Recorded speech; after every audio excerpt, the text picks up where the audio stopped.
Welcome to This Explainer. Today we're diving deep into a comprehensive book summary and review of Earl Nightingale's absolute classic, The Strangest Secret. Have you ever looked around and just wondered exactly how two people, identically skilled, can end up with totally different incomes, marriages, and just lives? Like, why does one person shoot straight to the very top of the ladder and make millions, while another guy with the exact same upbringing and education kind of stumbles from failure to failure, just trying to stay on track? Well, the answers are actually profoundly simple, and we're going to unpack them right now using the really powerful frameworks laid out in our review today. Okay, let's dive right into our structured roadmap. We'll be moving step by step through. 1. The definition of success. 2. The strangest secret revealed. 3. The idea that your mind is a garden. 4. The law of service. And finally, 5. Your 30-day action plan.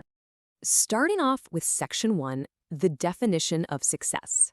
We really have to begin our review by looking at the stark reality of human achievement and defining exactly what it means to actually win in life.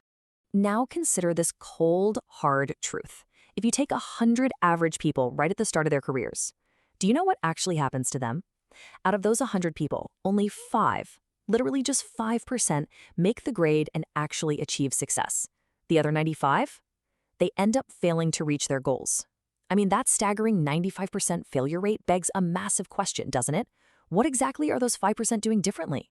Well, the absolutely crucial point here is Nightingale's exact criteria for that top 5%. Success is simply defined as the progressive realization of a worthy ideal. So it's not just about money, you see. It's about knowing where you're going. If you're actively working towards a predetermined, worthwhile goal, you are a success. But if you aren't, well, you fall right into that 95%. And this brilliantly illustrates a major pitfall in our society. Most of us think the opposite of courage is cowardice, right? But actually, Nightingale argues the opposite of courage is conformity. It's people just acting like everyone else without knowing why and without having any clue where they're actually going. To join that 5%, we've got to stop competing with everyone around us and literally begin to create instead. Which brings us to Section 2, the strangest secret revealed. Let's move to the definitive cure for all this aimless conformity and reveal the core thesis of this entire philosophy. Here it is. The strangest secret is simply this: we become what we think about. I know, it sounds almost too simple, doesn't it? But reason dictates that a person who is constantly thinking about a concrete and worthwhile goal is absolutely going to reach it, simply because that's what occupies their mind all day. On the flip side, someone with no goal, who doesn't know where they're going, they just live in confusion, anxiety, fear, and worry. They become what they think about too. And if they think about nothing, they literally become nothing. And look, this isn't just some modern self-help gimmick. Some of history's greatest minds have echoed this exact same secret. Take the great Roman Emperor Marcus Aurelius. He fully understood the massive power of our thoughts when he said, "A man's life is what his thoughts make of it." Ralph Waldo Emerson completely agreed, saying, "A man is what he thinks about all day long." In fact, this idea spans centuries. The great thinker Disraeli noted that a human being with a settled purpose must accomplish it. And William James, he even called it the greatest discovery of his generation. The fact that human beings can fundamentally alter their lives just by altering their attitudes of mind. It's a real game changer. And of course, William Shakespeare beautifully warned us of the mental traps we set for ourselves. He wrote that our doubts truly are traitors, and they make us fear the attempt. So mastering our mindset is this universally acknowledged truth across generations of great thinkers. The secret has kind of always been right out in the open. Okay, let's look at Section 3, Your Mind is a Garden. Because now that we know what the secret is, we need to explore exactly how this mental machinery operates inside of you. Consider this absolutely staggering number: 10%. Generally speaking, we are operating on only about 10% of our true ability. The human mind is literally the last great unexplored continent on Earth. It contains riches way beyond our wildest dreams, and it can do any kind of job we assign to it. Yet, we usually just use it for little, mundane tasks instead of the big, important ones.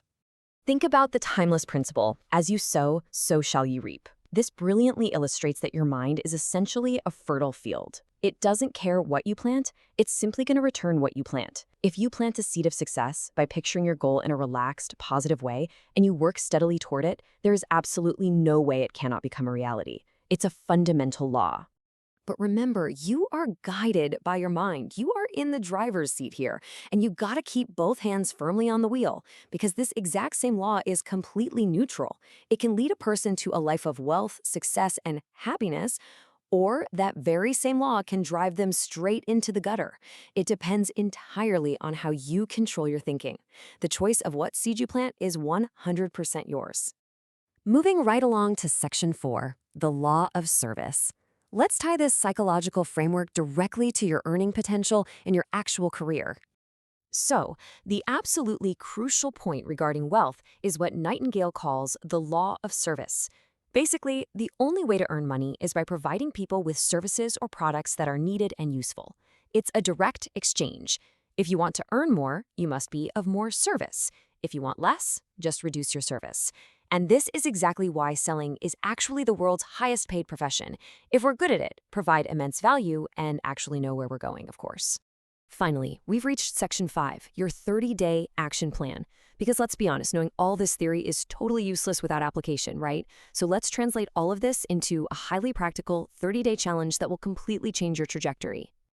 This 30-day action plan requires a total commitment from you. First, internalize that you become what you think about. Second, you have to cut away the feathers from your mind and realize that your limitations are completely self-imposed. Just let your imagination speculate freely on solutions. Use your courage to force yourself to think positively. Act promptly when your course is clear. And keep constantly aware that you are, right now, standing in the middle of your own acre of diamonds. The opportunities around you are just enormous beyond belief. To help execute this, Nightingale references an outstanding medical doctor who laid out 6 precise steps. Start by setting a definite goal. Stop running yourself down and stop thinking of reasons why you cannot succeed. Instead, replace them with reasons why you can. Trace your negative attitudes back to your childhood to see where they actually came from.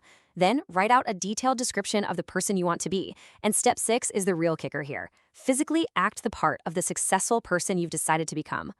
During these 30 days, you've got to act as though it were impossible to fail. You have to give of yourself more than you ever have before. Remember, ideas are completely worthless unless we actually act on them. And when you face setbacks, because let's face it, you will, remember that persistence is simply another word for faith. If you didn't have faith in your goal, you would never persist in the first place. Which brings us to the end of our explainer. The seed has been planted. The roadmap from Earl Nightingale's classic is crystal clear. But the ultimate question I want to leave you with today is this. Are you ready to keep both hands firmly on the wheel and take control of your mind's phenomenal power today? Will you step out of the 95% and start your 30-day challenge right now? The choice, as always, is entirely up to you.